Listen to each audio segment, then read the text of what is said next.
All right, welcome back to the YMAO Podcast. This is episode 18.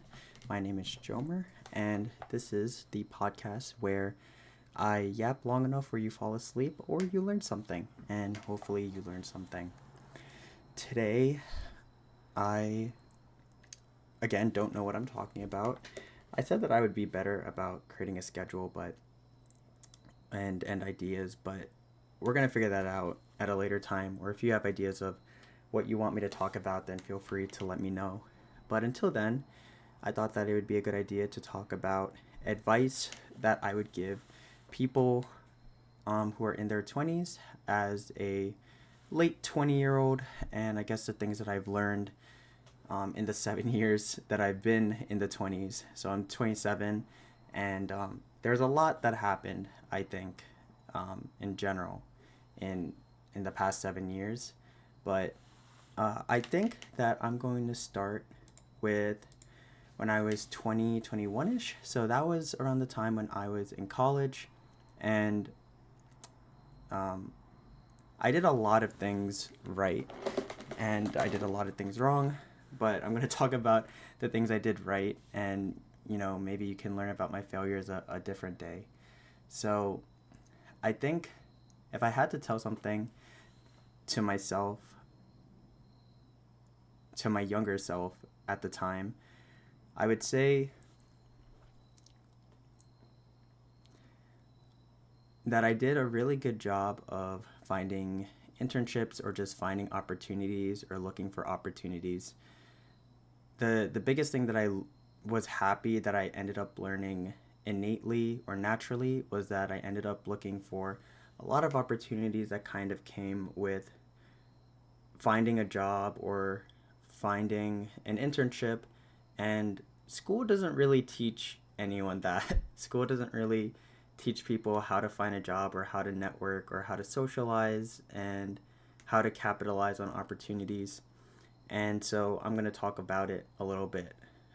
In my college career, or I guess in my 4 years of undergrad, I didn't do any master's or PhD. I was super hellbent about getting an internship and a job. That's pretty much why I went to college. I didn't know that there were other opportunities or different ways to get a job. And coming from an immigrant family, I thought that going to college was the only way to get a job. And so I went into college with the intention of setting myself up so my resume would look good and my career would look good, and I could eventually get an internship and a job and all of that good stuff. And I actually started in my freshman year, so that would be the first thing that I would tell anyone. Just start super early, and that's honestly what I would tell myself again. I probably could have started earlier, like just as soon as I got into college, just found where my school counselor was, got my resume proofread by people in like the career department.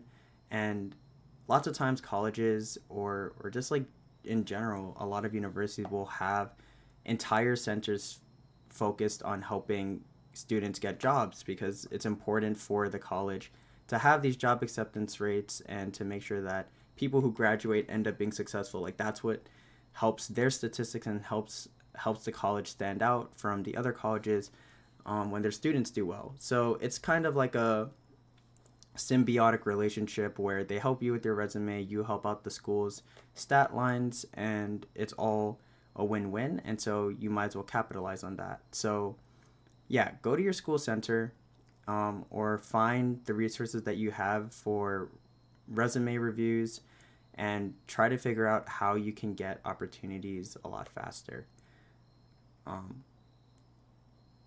It's not as easy to get opportunities as a freshman and a sophomore, because you don't have as much experience as juniors and seniors, and lots of times people will or like companies will often value juniors or seniors more sometimes, but it isn't necessarily a lost cause. My first internship was in my sophomore year, and I ended up getting an internship. They liked me so much that they kept me for the next few months, even after summer, and then they kept me for the entire year, and they kept me for as long as they had to until I graduated, and then offered me a full-time job. So this is not the job that I have currently now, but it was a really great company. It was a really great job, and I'm super grateful for even having that opportunity. And I never would have had it if I didn't if I didn't start looking by myself. So yeah, I think that's pretty much all I had for my 20s and 21s. I couldn't I honestly could have done a little bit better to work harder or to study more, but to be honest, in during that time you're kind of already thinking about wanting to graduate, you're kind of sick of school, and if you're not sick of school and you want to continue, then kudos for you. But personally, I was very tired of school. I wanted to be done. I wanted to just get a job and kind of fulfill the reason why I was even in college in the first place, and to just move on with my life, because I just didn't like I think I just didn't like the education system. I didn't like how I learned, and naturally how I learned was different from how standard educators were teaching me.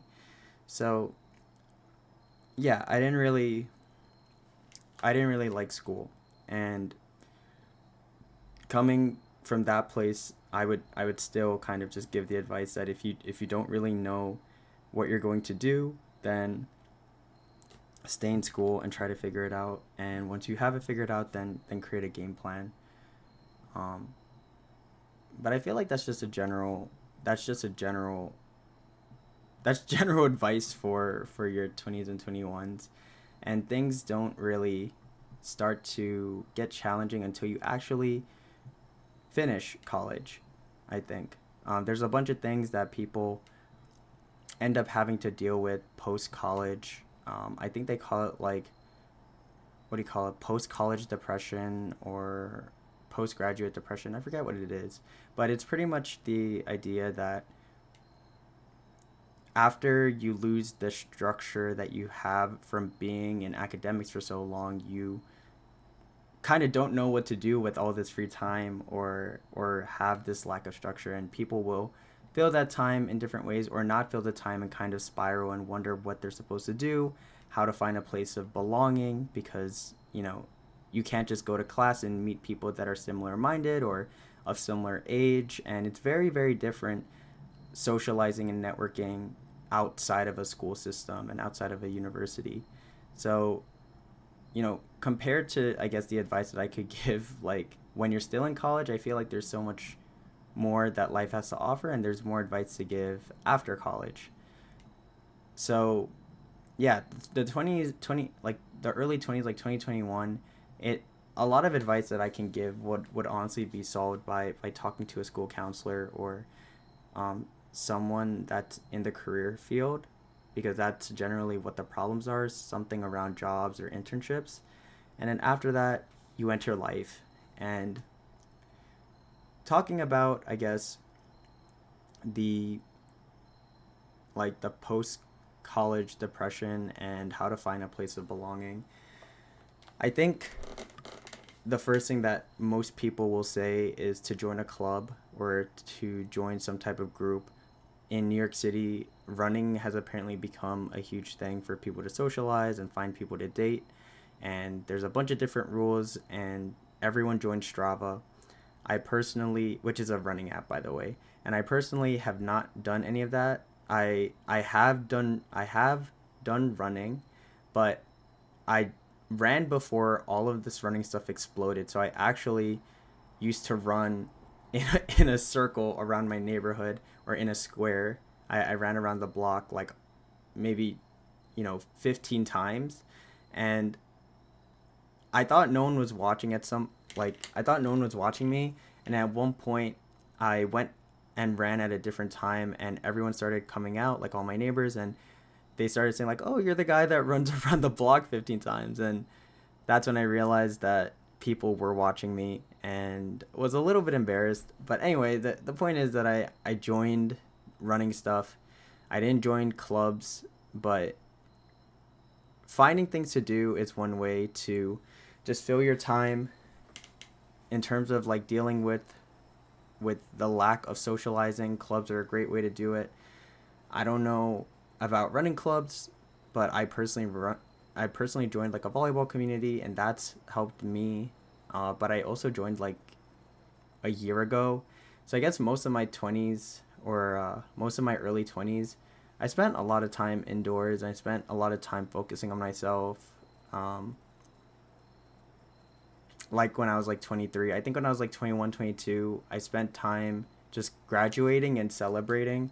And then when I was like 23, 24, 25, I spent some time on myself.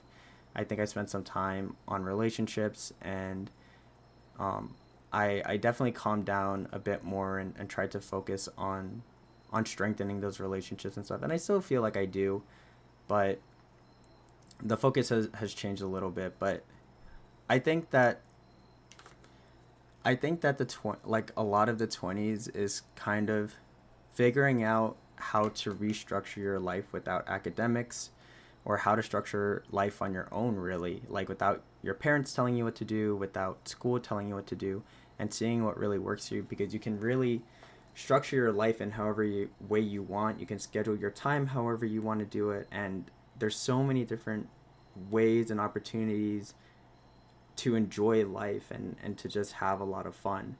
And so I think devoting your time in your 20s towards finding yourself more, and just finding what you like and how you want to spend your time is super important.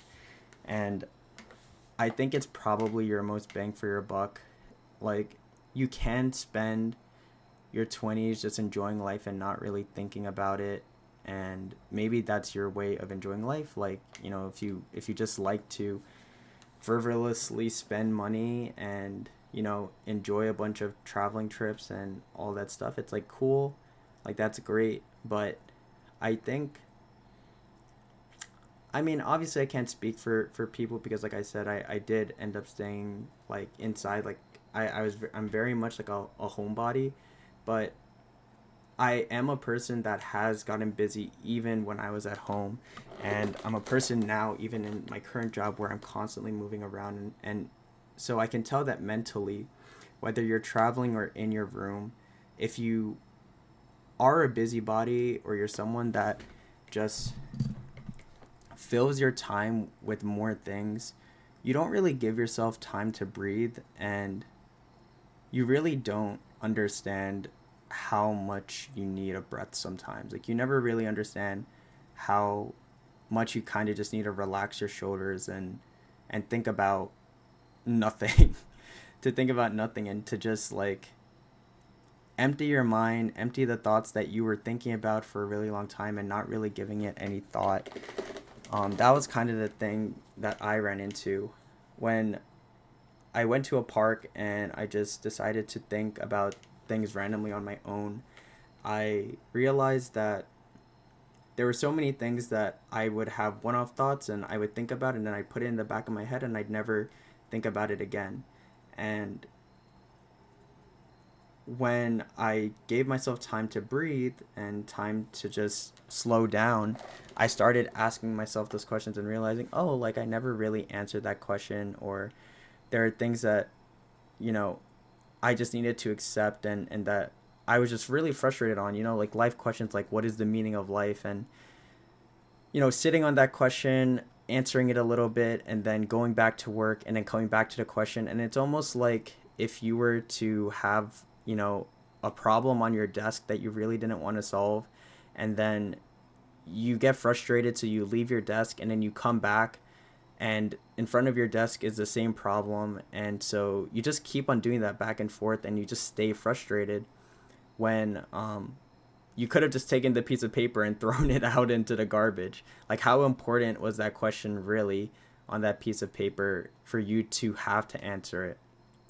Like, even, I mean, this is my advice for all the people in school, but like, how important is it really to finish your homework? Like, if you don't finish your homework, you get like a failing grade for the homework assignment. But out of your entire 3 months or entire year, like one homework out of like the 99 that you have isn't really going to screw things up so proportionally that you're going to fail, right? Um, I'm not trying to say that homework isn't important or solving that problem isn't important, but just taking things, taking things in moderation and realizing that when life gets hectic, you don't have to solve every single problem. And I think that's what I'm trying to learn myself even. Like, I've been a big problem solver my entire life, and nowadays I feel like, I don't have as many problems, and it feels like at the sight of any problem, I end up just kind of gravitating towards it, and it almost feels like an addiction. Like it feels like I just really want to solve problems because that's who I am. And the truth is that like a lot of the problems that I deal with aren't really mine to deal with, and it's not really on my plate, and it shouldn't be. And I need to remember that it's not my place to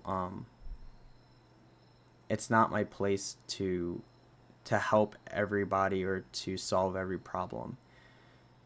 I think I think it can be really hard, especially when you're just, you know, when it comes so naturally, or you've been, not even that comes naturally, but when you're so wired from doing it for so long, you just kind of forget that there's a whole different part of life where you can just relax and you can leave things up to other people and let them figure it out. And I think part of me, doesn't trust that other people will be able to solve their own problems, or that I care enough where I want their problems to be solved, and so I want their problems to be solved as fast as possible. And I have to learn how to contain that. I have to learn how to just restrict myself a little bit more, and to just, again, like breathe and just take time to focus on myself. I think it's a little difficult to switch from having to solve problems to solving solving problems that aren't necessarily issues. Like when solving problems, it's always about like what has to do with survivability. Like what's the most dire problem that I have to deal with? What's jeopardizing my relationships? What's, causing issues? And, you know, what could possibly jeopardize issues, and trying to be proactive about it. And the truth is like you can't really be proactive about all the problems in the world. Like people are still going to be people, and life is going to life, and you won't really be able to control everything, and you can only control how you handle those situations. You know, I think I think I'm still trying to figure it out, but I think to focus switching focus towards problems that you want to work on because it'll better your life, rather than focusing on problems that are going to potentially jeopardize it, is a better way to look at it. It's a better way to look at life, to just kind of be like, well, if things are going well, then I should just ride things while they're going well, and then if things go bad, then tackle things and switch focus when things go bad. But I guess part of me is living a little bit in fear and worried about what bad things can happen when nothing bad is going to happen. And I really need to start thinking about life and time and everything as a form of abundance rather than scarcity. Abundance and scarcity are always those things that people talk about in the self-improvement space, but it's honestly true. Like thinking about resources as something that's infinite rather than finite is something that's very interesting and very debatable. Obviously, with global warming and everything, who knows what resources are really infinite? Not really. Money doesn't grow on trees, etc., etc. But I think I think it's a good way to just kind of let loose, trust the process, and just try to be better about everything. Just try to live life a little bit better. Try to focus on myself, try to focus on improving. Try to focus on all the things that that you need to do for yourself.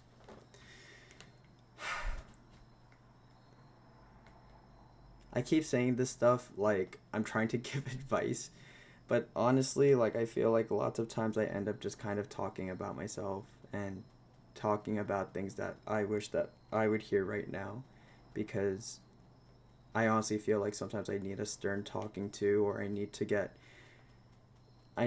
the sense knocked into me, and um it's hard. It's just hard to navigate through life, and it's hard to figure out things when you don't really know what's going on.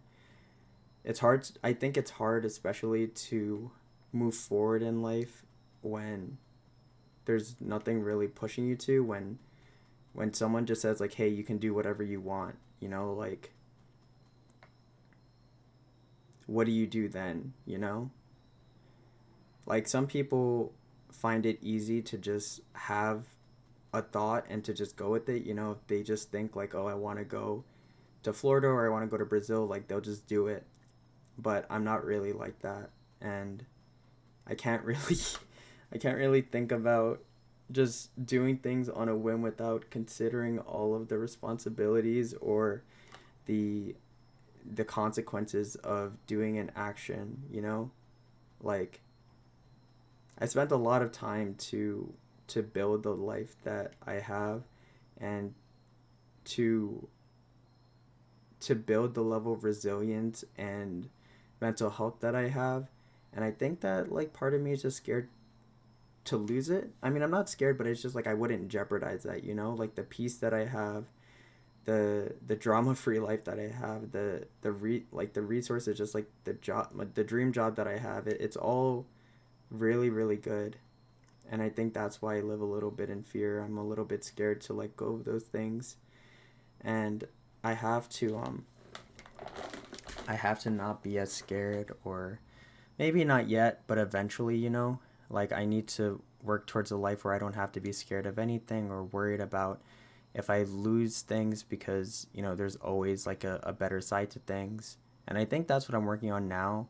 I think the reason I'm scared to do things is because I'm still working on a plan B. I'm still working on having these cushions to fall on, so that if something doesn't go the way it's supposed to, if things with my job don't go well, then I can have something else to work on.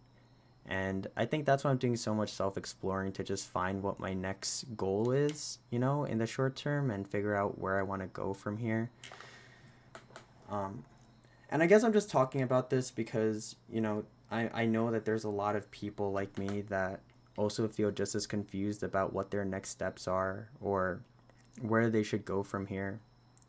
And a lot of people will just say like, just do what makes you happy. But if you never knew what made you happy in the first place, if you're always so busy to figure things out and you never got to ask yourself if you were happy, then like it's almost like meaningless advice, because it's almost like saying nothing at all. It's like the phrase doing what's happy is something foreign to you until you don't understand the language. So I would say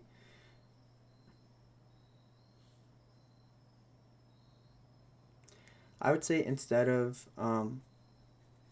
being focusing on being happy, focus on, like, if you want something to focus on just making more money, and focus on making more money in a way that you would enjoy uh making money that way. And the reason I say that is because I feel like money is single-handedly the number one resource in order to have different avenues towards the other things that you want. If you're a fan of fashion, then you use money to buy things that are fashionable. If you like traveling, then money is the way to have money to travel around the world. And so in a lot of different ways, money creates different opportunities and different forms of happiness. Some people say that money doesn't bring happiness. Like, money may not bring like some form of happiness, but it brings other forms. Like, it brings some type of happiness. Like, I think everyone can agree on that, especially in this economy. So I feel like if you don't know where to go, focus on avenues specifically where you can make money and make money in a way that's enjoyable, where you can enjoy the process. And so in one front, you're trying to find things that you enjoy, and at the same time, it also ends up being something that could maybe be monetizable one day, and something that makes you money. And that way you kind of kill two birds with one stone. It kind of gives you direction to focus on something until you can figure out, what your main passion in life is, or until you hit some type of epiphany that helps you realize what you should be doing. I think that's honestly the best way to just start and to figure things out.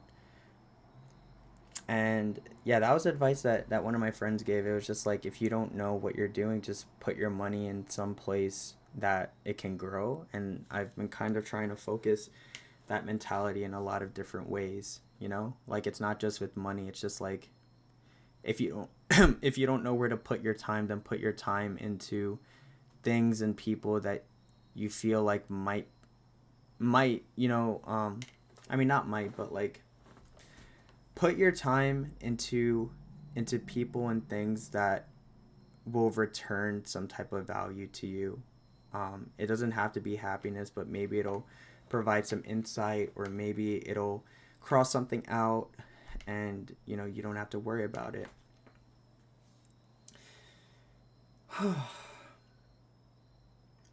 My head hurts. I'm constant. I feel like I work, and then I get home after doing whatever I do, and it's super late, and then I do this podcast, and it's draining, and I'm trying to get used to it. Like, I will complain about this all day and all night, but every single time I come on the podcast, I am tired and exhausted, and I do it. I do it for who knows God reason why. Like, part of me wants to do it, but I forgot the reason why I even started it. It almost felt like an inspiration, but now it's here. And I don't know, my gut is just telling me that this is the right direction. I don't know where this is going to go, and I'm just going to keep on trying. I'm going to keep on pushing. And I think that I have to give it a little bit more structure, or maybe put some more work into it. I don't know. I think I can definitely put in more work and more energy into all the effort that I'm doing, but I think I'm just taking my time. I recently feel like I stopped playing video games, and I recently balanced out my schedule, and I am exploring this newfound time that I have. Like, I have free time, and for the first time in a long time, and I think that I'm just reacclimating to it, realizing that I have more time, and giving myself the time to reset a little bit before I really lock in again. And I've already started locking in, already started working on things, but I'm going to work on things more and figure things out. But yeah, I'm not going to keep on yapping, even though that's the name of the podcast. I'm going to end it here. I don't have anything to talk about anymore. But if you enjoyed the podcast and you want to hear more, or you have any questions for me, let me know in the comment section below. Subscribe if you haven't, and I will see you guys in the next podcast. Make sure that, yeah, I'm tired. I'm literally repeating the outro. Dear God. Okay, good night. Thank you for joining. I'll see you in the next one.